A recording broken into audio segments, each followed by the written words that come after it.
Good morning to our Professor Dr. Maria Agnes Piladia. Good morning, classmates. I am Kurt Russell Pabustan, one of the discussants for this morning. I will be discussing the instrument used in qualitative research. Later, Mr. Palacio will discuss the quantitative research tools or instruments. There are many types of qualitative research tool. However, the one you choose must go according to the research objectives. To choose the proper one, you must answer the following questions. What are you really planning to find out? How are you going to observe the target population? What's the best tool to observe certain variables or indicators? Among the most used instruments in research are the observation, the survey, the questionnaire, and the interview. However, from these ones, the observation and interview are the ones that are used in qualitative investigation. First is the observation. Under the observation, we have the direct observation. Direct observation is the collection of information using your senses.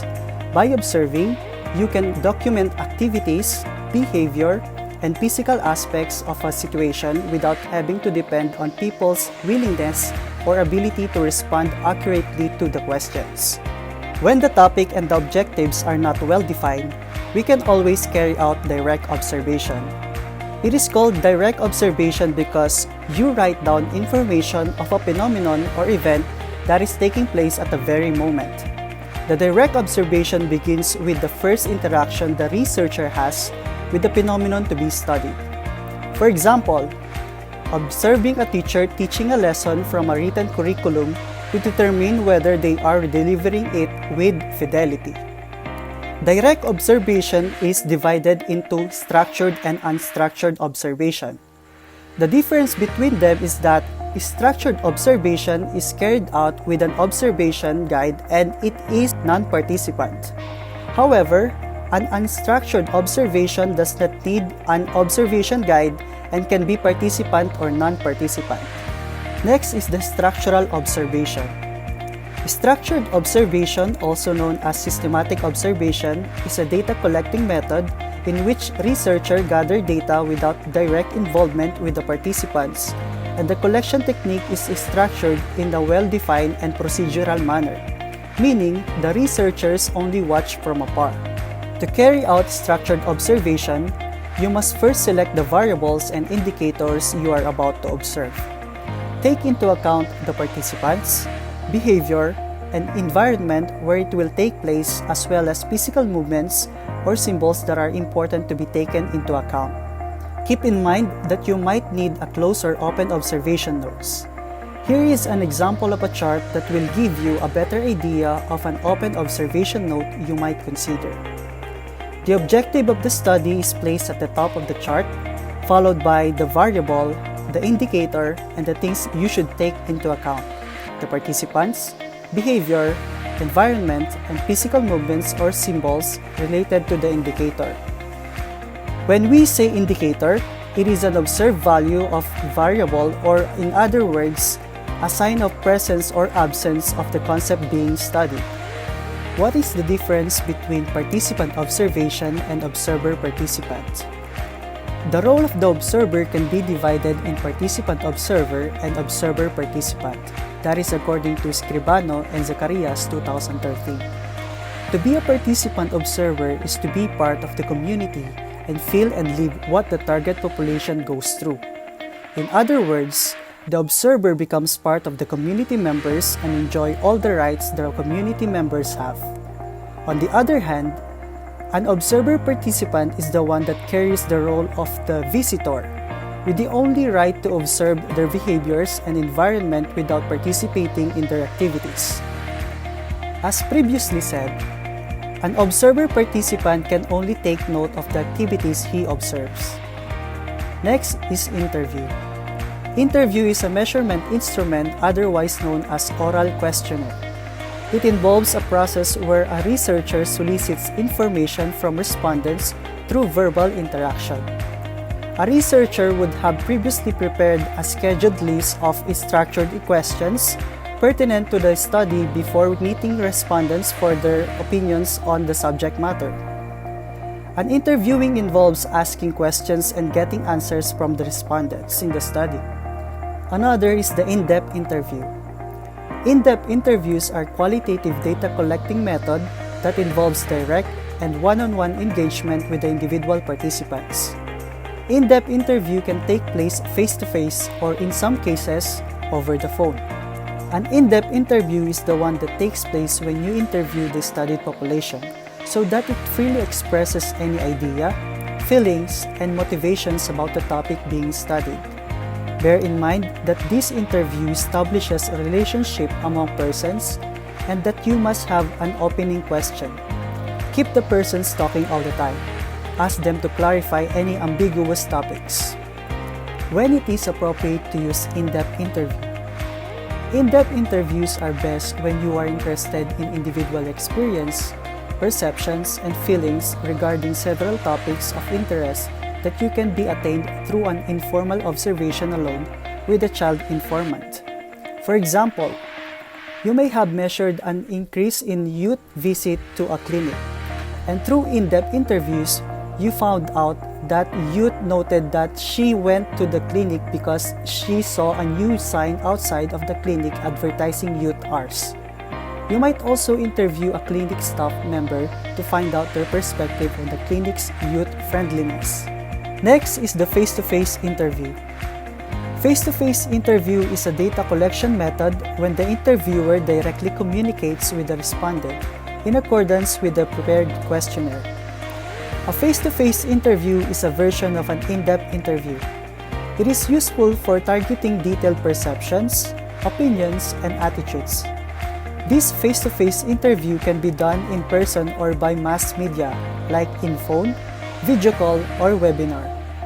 When carrying out this type of interview, have ready a discussion guide or questionnaire. It is time-consuming, however, if it is personal face-to-face interview or video call, it allows to prove explanation of responses. It also gives you the opportunity to interpret body language and facial expressions. Face-to-face interviews allows the researcher the ability to have interviewers gather detailed information about attitudes and behaviors toward a particular topic. Whenever one wants to find out more about an issue or explore an answer, interviewers should be trained how to probe to gather unbiased, detailed responses. We also have discussion group. A discussion group is the one where an interviewer asks a series of structured questions to the participants, which have been selected according to the units of observation, indicators, and objectives. The participants answer the questions individually without being interrupted by the other social pressure. Under discussion group, we have focus group discussion. A focus group discussion is best defined as a small group of carefully selected participants who contribute to open discussion for research. The researchers carefully select participants for the study to represent a larger population they're attempting to target. A focus group discussion is the one where once more interviewer answer questions in a group and where group members can easily interrupt them while they are answering the question. Discussion takes place like a debate. This method is different from interview method. In an interview method, researcher focuses on one person at a time, but in focus group discussion method, the researcher obtains data from larger number of people for his research activity. In a focus group, social interaction between participants is the core issue. The researchers should encourage and observe discussions between individuals. Being able to collect information needed while observing interaction amongst participants is an obvious benefit of conducting a focus group. Membership of the focus group discussion should not exceed 10 members at a time. Next is the questionnaires. The questionnaire is the commonly used instrument for collecting research data from the participant of a study. It basically seeks the opinions of individuals in a sample or population on issue directly related to the objectives of the research study. That is according to INA 2004. The questionnaire consists of a set of structured and unstructured questions designed by researchers to obtain data from the respondents. When we say structured questions, this question line relies on close-ended categories pre-selected by researcher. On the other hand, unstructured questions are questions that can be altered or adapted in response to interviewee's intelligence, knowledge, or belief system. No research is better than its questioner, and a faulty questioner means faulty research. Hence, a questionnaire designed must be valid, reliable, and must not be bogus so that the data collected can validate the research. The major demerit of the method is that some confusing and misleading questions cannot be clarified as the researcher may not be there to explain the questions. And also, sometimes, the questions may not be easily comprehensible to individuals who are not literate.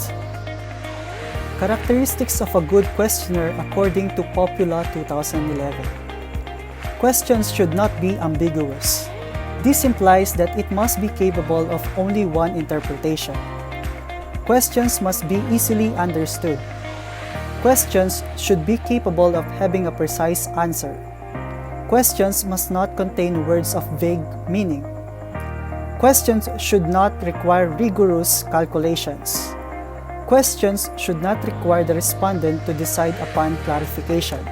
Questions must not be in such a form that the answer will be biased. The questionnaire should not be too long. Here is an example of a questionnaire about the beliefs and preference for learning grammar of the students. And that's all my report. Thank you for listening. The continuation of this report will be discussed by Mr. Palacio.